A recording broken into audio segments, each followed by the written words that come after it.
So இப்போ இந்த வீடியோல பாடி ரீகம்போசிஷன் என்னன்னு பார்க்கலாம். அண்ட் அது மட்டும் இல்லாம இந்த பாடி ரீகம்போசிஷன் யார் யாருக்கு செட் ஆகும், அந்த ப்ராசஸ் எப்படி பெர்ஃபெக்ட்டா கொண்டு போகணும், அதை கொண்டு போறப்ப உங்க டயட் எப்படி இருக்கணும், ஒர்க் அவுட் எப்படி இருக்கணும், ஸோ இது மாதிரி ஒரு கம்ப்ளீட்டான கைட்லைன்ஸை இந்த வீடியோல பார்க்கலாம். ஃபர்ஸ்ட் ஆஃப் ஆல் இப்போ பாடி ரீகம்போசிஷன் என்னன்னா, நம்ம ஒரே ஃபேஸ்ல மசில் பில்ட் பண்ணிக்கிட்டே ஃபேட் லாஸ் பண்றது தான் பாடி ரீகம்போசிஷன் சொல்லுவாங்க. இது எதுக்கு நிறைய பேர் ப்ரிஃபர் பண்றாங்க அப்படின்னா, இந்த பாடி ரீகம்போசிஷனை விட இன்னும் ரெண்டு ப்ராசஸ் இருக்கு. ஒன்னு வந்து மசில் பில்டிங், இன்னொன்று வந்து ஃபேட் லாஸ். இப்போ மசில் பில்டிங் ஃபேஸ் எப்படி இருக்குன்னா, நீங்க மசில் பில்ட் பண்ணிட்டு இருப்பீங்க, அது கூட உங்களுக்கு ஃபேட்டுமே கெயின் ஆயிட்டு இருக்கும். அண்ட் இப்போ இன்னொரு சைட் நீங்க ஃபேட் லாஸ் எடுத்து பாத்தீங்கன்னா, இப்போ நீங்க ஃபேட் லாஸ் பண்ணிட்டு இருப்பீங்க, அது கூட நீங்க மசிலை ப்ரிசர்வ் பண்ண தான் ட்ரை பண்ணுவீங்களே தவிர உங்களுக்கு மசில் கெயின் அவ்வளவா இருக்காது. இப்போ அதுவே நீங்க இப்போ பாடி ரீகம்போசிஷன் பாத்தீங்கன்னா, இப்போ இது ரெண்டுத்தோட அட்வான்டேஜஸும் இருக்குல்ல, இந்த பில்டிங் ஃபேஸ்ல உள்ள மசில் பில்டிங்கும் அண்ட் இந்த ஃபேட் லாஸ் ஃபேஸ்ல உள்ள ஃபேட் லாஸும். ஸோ இந்த ரெண்டு அட்வான்டேஜும் கம்பைன் பண்ணி ஒரு ப்ராசஸா கிரியேட் பண்றது தான் பாடி ரீகம்போசிஷன் சொல்லுவாங்க. ஸோ இப்போ கோச்சிங்ல வர நிறைய பேரா இருக்கட்டும், இல்ல இப்போ ஜென்ரல் ஆடியன்ஸ் நிறைய பேர் எடுத்தீங்கன்னா பாடி ரீகம்போசிஷன் தான் ப்ரிஃபர் பண்ணுவாங்க. இதோட கிரேஸ்ன்றது ரொம்பவே அதிகமா இருக்கும். இதோட ரீசன் என்னன்னா, இது பல்கிங் கட்டிங் அப்படின்னு ரெண்டு ஃபேஸா இல்லாம ஒரே ஃபேஸா இருக்கிறதுனால டைம் டியூரேஷன் பாத்தீங்கன்னா ரெண்டு ஃபேஸ் கூட கம்பேர் பண்றப்ப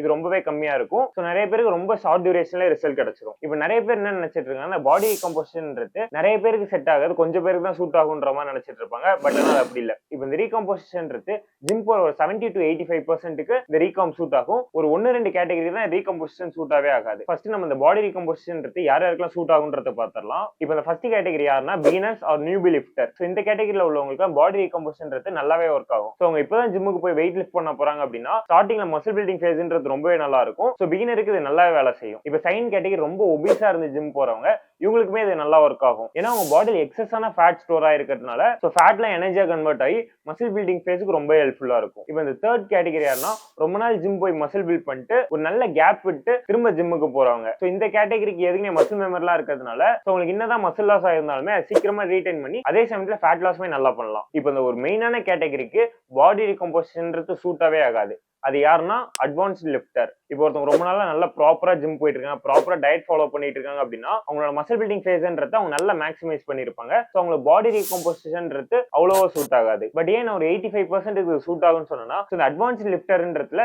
ரொம்ப கம்மியான பேர் தான் வருவாங்க. ஸோ அவங்களுக்கு மட்டும் தான் இது சூட்டாவே ஆகாது. ஸோ இப்போ அட்வான்ஸ்ட் லிஃப்டரோட பெஸ்ட் ஆப்ஷன் என்ன இருக்குன்னா, ஒன்னு பல்கிங், லைக் வந்து பியூரா மசில் பில்டிங் ஃபேஸை மட்டும் ஃபோக்கஸ் பண்ணலாம், இல்ல கட்டிங் மசிலை மேக்ஸிமம் ப்ரிசர்வ் பண்ணிட்டு ஃபேட்டை மட்டும் ரெடியூஸ் பண்ணலாம். ஸோ இந்த ரெண்டு ப்ராசஸ் தான் அட்வான்ஸ் லிஃப்டருக்கு நல்லா ஒர்க் ஆகும். அண்ட் இப்போ பாடி ரீகம்போசிஷன் ப்ராசஸ் எப்படி இருக்குன்னு சொல்றேன். ஃபர்ஸ்ட் நம்ம அந்த டயட்டை பத்தி பார்த்துடலாம். இப்போ இந்த டயட்னு எடுத்தீங்கன்னா கலோரிஸ் ரொம்ப முக்கியம். இப்போ இந்த பல்கிங் எடுத்துட்டோம்னா அது எப்படி இருக்குன்னா, மெயின்டெனன்ஸ் கலோரிஸோட ஒரு 300 to 500 எக்ஸ்ட்ரா சாப்பிடுவோம். இப்போ அதே ஃபேட் லாஸ்னு எடுத்துக்கிட்டீங்கன்னா மெயின்டெனன்ஸ் கலோரிஸோட ஒரு 300 to 500 கம்மியா சாப்பிடுவோம். பட் அந்த பாடி ரீகம்போசிஷன் ப்ராசஸ்க்கு இது டோட்டலா டிஃபரெண்டா இருக்கும். இப்போ இந்த பாடி ரீகம்போசிஷன்ல மெயினா ஒரு 3 கேட்டகரி ஆஃப் பீப்புளை பிரிச்சுப்போம். ஸோ அவங்களுக்கு ஏற்ற மாதிரி நான் ஒரு டயட்டை கொடுக்குறேன். ஸோ அதில் உங்களுக்கு எது செட் ஆகுன்றத பார்த்து நீங்க அதை ஃபாலோ பண்ணிக்கோங்க. ஃபர்ஸ்ட் ஒன்று வந்து ஸ்கின்னி ஃபேட். அதாவது இப்போ பிகினர்னு சொன்னல அந்த கேட்டகரி, இவங்க பார்க்க ஒல்லியா இருப்பாங்க, மசில் மாஸ் அதிகமா இருக்காது, பட் ஃபேட் பர்சன்ட் கொஞ்சம் அதிகமா இருக்கும். ஸோ இப்போ இந்த ஸ்கின்னி ஃபேட்ன்ற கிரைட்டீரியாவில் நீங்க வந்தீங்கன்னா உங்களோட ஃபர்ஸ்ட் ப்ரிஃபரன்ஸ் எதுவா இருக்குன்னா மசில் பில்டிங் தான். ஸோ இந்த ப்ராசஸ்க்கு இப்போ கலோரிஸ் எப்படி சூஸ் பண்ணணும்னா, நீங்க மெயின்டெனன்ஸ் கலோரிஸ்ல ஸ்டார்ட் பண்ணிட்டு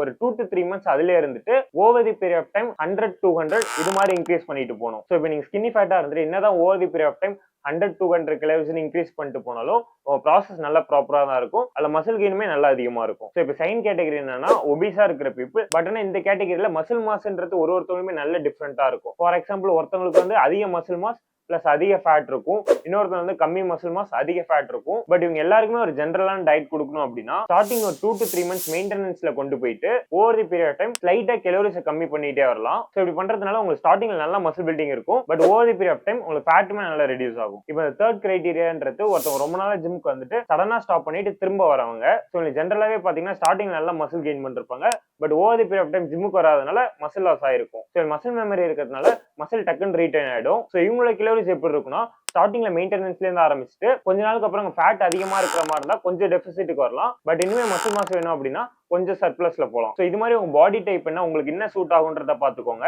உங்க பாடிக்கு ஏற்ற மாதிரி கலோரிஸ் இன்க்ரீஸ் பண்றதோ இல்ல டிக்ரீஸ் பண்றதோ பண்ணலாம். ஸோ இப்படி பண்றதுனால உங்க கோலுக்கு ஏற்ற மாதிரி உங்க ப்ராசஸ் நல்லாவே ஃபாஸ்டா போகும். ஸோ இந்த ரைட்ல அடுத்த முக்கியமான விஷயம் என்னன்னா புரோட்டீன். இதை நீங்க ரொம்ப காம்ப்ளிகேட் பண்ணிக்கவே தேவையில்ல. உங்க பாடி வெயிட் இன்டூ 1.5 grams எடுக்கலாம். Over the period of time நீங்க 2 grams கன்வெர்ட் பண்ணிக்கலாம். இப்போ நீங்க 70 kg இருக்கீங்க அப்படின்னா ஸ்டார்டிங்ல ஒரு 110, 120 இது மாதிரி எடுத்துட்டு over the period of time 140, 150 இது மாதிரி போய்க்கலாம். ஸோ இந்த கேட்டகரியில வர எல்லாருக்குமே புரோட்டீன்ன்றது ஒரே மாதிரி தான் இருக்கும். இருக்கும். ஸோ அதை காம்ப்ளிகேட்டே பண்ணிக்க தேவையில்ல. அண்ட் இப்போ ரொம்ப முக்கியமான விஷயம் என்னன்னா வெயிட் ட்ரைனிங் தான். நீங்க என்னதான் டயட் ப்ராப்பரா ஃபாலோ பண்ணியிருந்தாலும் அதை ப்ராப்பரா யூஸ் பண்றதுக்கு முக்கியமான விஷயம் என்னன்னா வெயிட் ட்ரைனிங் தான். ஸோ நீங்க இதை ரொம்ப காம்ப்ளிகேட் பண்ணிக்காம வீக்லி ஒரு 4 to 5 days ஜிம் போனா போதும். அண்ட் இப்போ நீங்க ஒரு நல்ல ஸ்பிளிட், அதாவது புஷ் புல் லெக் இது மாதிரி ஒரு ஸ்பிளிட் எடுத்து வீக் ஆன் வீக் அதை நீங்க ப்ராக்ரஸ் பண்ணிட்டு போனாலே போதும், உங்க ப்ராசஸ் நல்லா ஃபாஸ்டா இருக்கும். ஸோ இப்போ இந்த ப்ராக்ரஸ்ன்றதுலாம் எப்படின்னா நீங்க இந்த ஸ்டேஜ்ல இருக்கிறப்ப நீங்க வெயிட் இன்க்ரீஸ் பண்றதுக்கு ட்ரை பண்ணலாம், ப்ராப்பரான ஃபார்ம்ல போடலாம், அண்ட் இன்டென்சிட்டியுமே நல்லா இன்க்ரீஸ் பண்ணலாம். ஸோ இப்படிலாம் பண்றதுனால உங்க வெயிட் ட்ரைனிங்குமே நல்லா ப்ராப்பரா இருக்கும். அண்ட் இப்போ ஃபைனல் இம்பார்ட்டன்டான விஷயம் என்னன்னா sleep. Maximum 7 to 8 hours sleep இருந்தா போதும் உங்களுக்கு நல்ல ரிசல்ட் கிடைக்கும். ஸோ இந்த வீடியோல மேக்ஸிமம் எல்லா பாடி டைப்புக்கும் ஒரு ப்ராப்பரான வியூ கிடைச்சிருக்கும்னு நினைக்கிறேன். ஃபார் எக்ஸாம்பிள் உங்க ப்ராசஸ் எப்படி கொண்டு போனா உங்க ரிசல்ட் ஃபாஸ்டா இருக்கும்னு. ஸோ இதுல என்ன ப்ராப்பரா ஃபாலோ பண்ண முடியாது, நீங்களே எனக்கு கைட் பண்ணுங்க அப்படின்னு சொன்னீங்கன்னா ஸோ எனக்கு பர்சனலாவே டிஎம் பண்ணுங்க.